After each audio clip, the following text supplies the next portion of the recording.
Hey y'all, it's Paige. So our friends over at Peterson's Natural Farms are hosting a Texas Trio collaboration, and they asked me to be one of the 4 people to be paired with a local Texas winery and local Texas pecan company to create a pecan-inspired dish with their Peterson's Natural Farms pork and pair it with a wine. So this is super fun.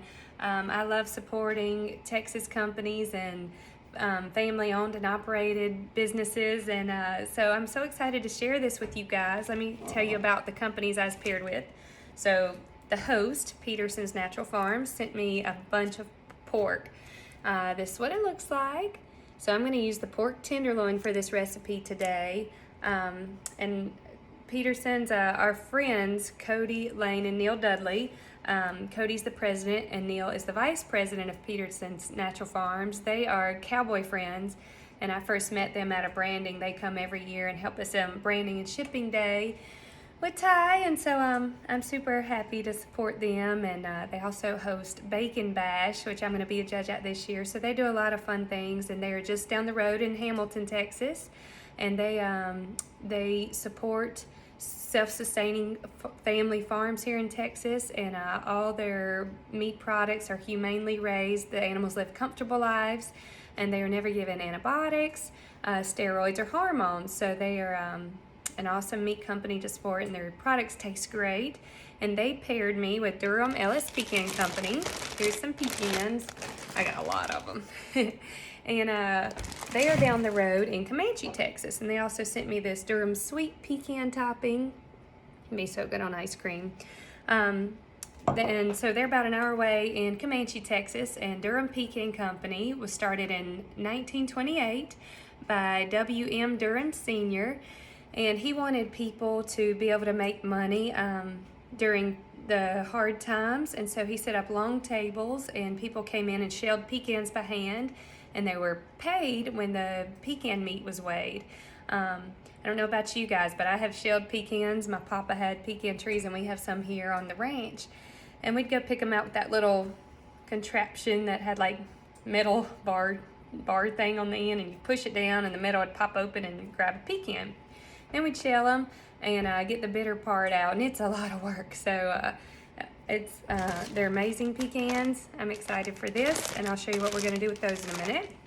And then I was also paired with Farmhouse Vineyards, and they are in West Texas and Brownfield, Texas. Here's some of the wines they sent me. This sangria and a Ramble On, a red wine blend, and then I have this sparkling white wine too. So West Texas Boyfriend. I love the names.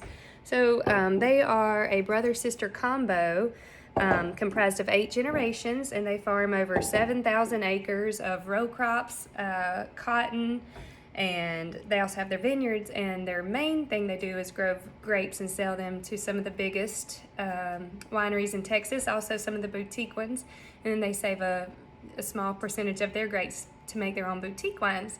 And so it's super fun. They also sent me some cotton honey where the bees pollinated their cotton fields and made their honey. So they have lots of fun things going on, and they sent me a seasoning they have. And I'm super excited to try their wines and pair them with our dish tonight. So let's get started cooking. What we're gonna make today is a pecan crusted pork tenderloin with a fig glaze. Sounds very fancy, but it's really easy, simple to make, and it looks impressive. So let's get started. All right, got my apron on, I'm ready. First thing we're gonna do is we're going to crush these pecans. And you can do this in a bag, just hit them with a mallet, put them in a Ziploc bag, or put them in a blender or a food processor. I'm gonna do about 3 large handfuls. And I'm probably going to make some pecan bacon corn muffins later, so if I have leftovers, that's all right. All right. Let's see, turn this on.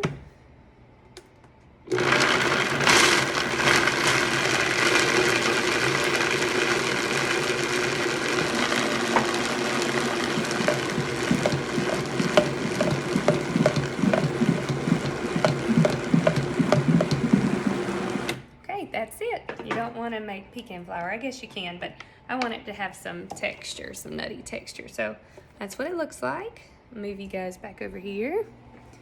Now I'm going to pour these Duramelis pecans in this Tupperware. All right, I do have a confession to make. So I say pecan, and most people out here, my husband, his family, they all say pecan. And they say pecan is what Grandpa used to keep beside the bed. But I'm from South Carolina. We say pecan, but I feel like a bit of a traitor because out here when I'm around everyone that says pecan, I start saying pecan sometimes. And I'm like, no, stay strong, it's pecan. But we have a lot of pecans here, and there's a beautiful pecan grove down by the river we ride the horses in, and I'm starting to call it pecan grove because that's what Ty says. But anyways, I say pecan, you may say pecan. So I'm gonna add some salt and pepper into these. Okay, and really the glaze is gonna have a lot of flavor, and I like to keep it simple. So I'm just gonna put about a teaspoon of salt in here with these pecans. I'm gonna put about a teaspoon of pepper as well. There we go. Mix this up. You can see those pretty pecans. Okay, now what we're gonna do, I have some real maple syrup, and we're gonna drizzle a little bit on these pecans so they kind of caramelize while it's cooking. Okay, let's see. I'm just gonna use this because we're gonna brush the pork tenderloin with maple syrup too. Just kind of stir that maple syrup around in there. Okay, now I have pat dry my pork tenderloin. So I'm gonna lay it right here. And back it up so you can see. Okay. Now what we're going to do is brush all this with some maple syrup.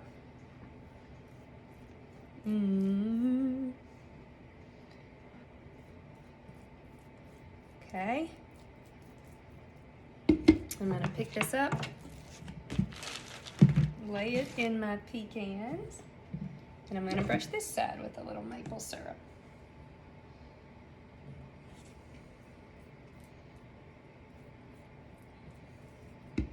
Okay, and we're just going to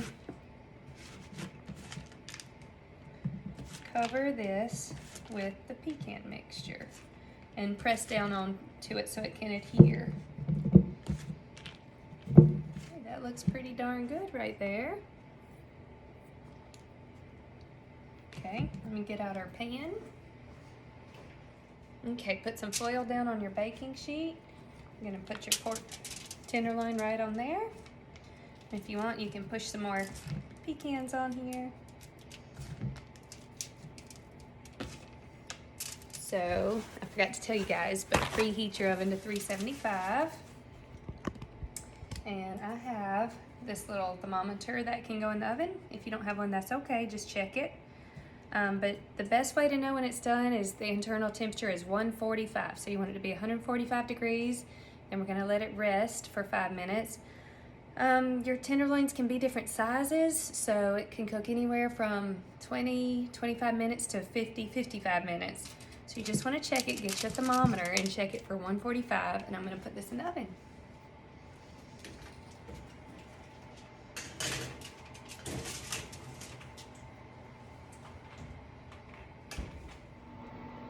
So I set my temperature to 145. You can see right now the thermometer is at 57. It was at 54 when I put it in. So I'll see how long it's going to take. It is 4:19 right now. Okay, it's time to make our sauce. Turn you so you can see. So I'm going to add, this is over medium heat. I'm going to add a tablespoon of oil. I almost used my balsamic vinegar. Trying to film and cook. Okay, so you're going to let that heat up. Have some time. I'm just going to get a sprig and pull the leaves off. this is warm. I chopped up a shallot. We're gonna put that in there. I'll just go ahead and start. Just grab the top of your thyme and pull down, and the leaves will just come right off. You don't have to pick them off one by one. I love thyme. I love the smell of it and the taste of it. Let's see. I had some growing in my garden, but that Arctic freeze we had last year in Texas killed it, so I need to get some more planted. It killed my rosemary too. Such a hardy bush, and it's dead. But I think it also maybe killed the rattlesnakes, because we haven't seen any rattlesnakes this year. Maybe it was so cold for so long, which I'm not complaining about that. All right, that looks good. Get me a spoon, because we're gonna make a sauce. And I'm gonna put this in here. We're gonna let this cook until it's soft, about 2 or 3 minutes. So this is looking and smelling delicious. That thyme smells so good with the shallot. I guess you could use a yellow onion too if that's all you have, but shallots are a little milder. Alright, it's time to add the good stuff. So I have this whole lemon fig marmalade, but you can use whatever fig preserves you can find. You can also just use dried figs if you'd rather do that, but I found this at H-E-B. So we're going to add a 1/2 cup of this. So I have a 1/3 cup right here, so I'm just going to add a little more. Okay. There's about a 1/3 cup. Probably about 2 more spoonfuls will make it.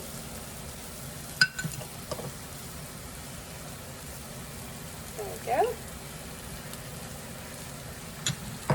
Okay, and then we're going to add a 1/3 cup of balsamic vinegar.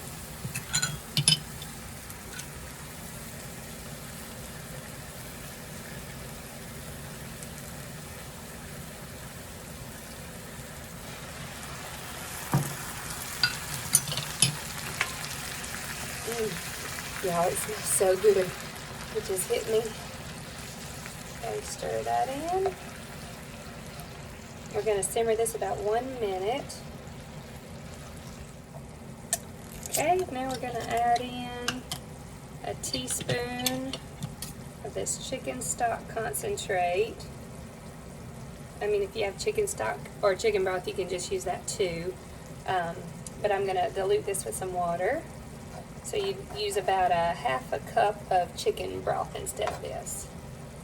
Okay. And we're going to add 1/2 cup of water. So 1/3 plus a little more. Okay. And we're going to let this simmer till it thickens. Probably take about 4 to 5 minutes.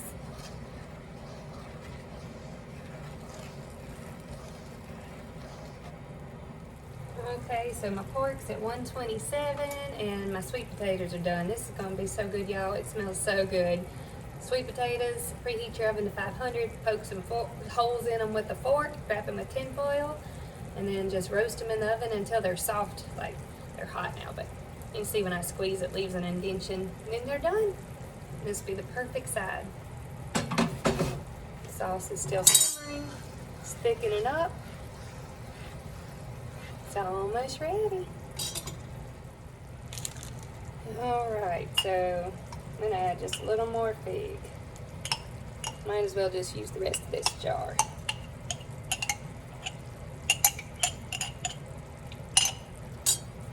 Tasted it and I want it to have a little more fig flavor. So I'll probably use 3/4 a cup. Almost all this. We've been eating it on toast, so almost this whole 10-ounce jar.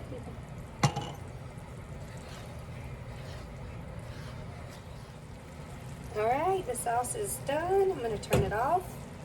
And we are going to stir in about a tablespoon of butter.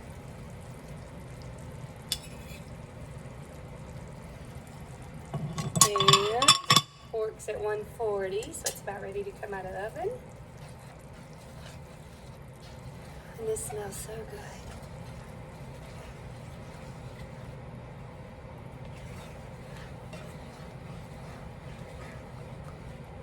go.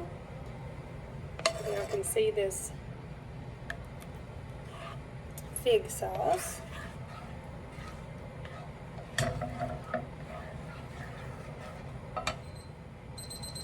All right, it's at 145.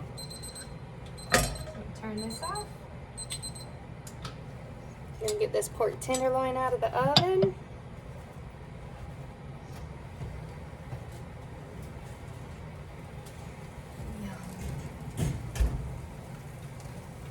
We're gonna let it rest for 5 minutes, and then we can slice into it and eat.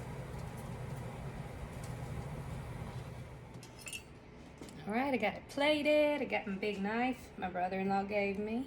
Time to start cutting. Okay, I have to show y'all just how juicy this is. Oh man, it's gonna be so good. See, it's just cooked perfectly.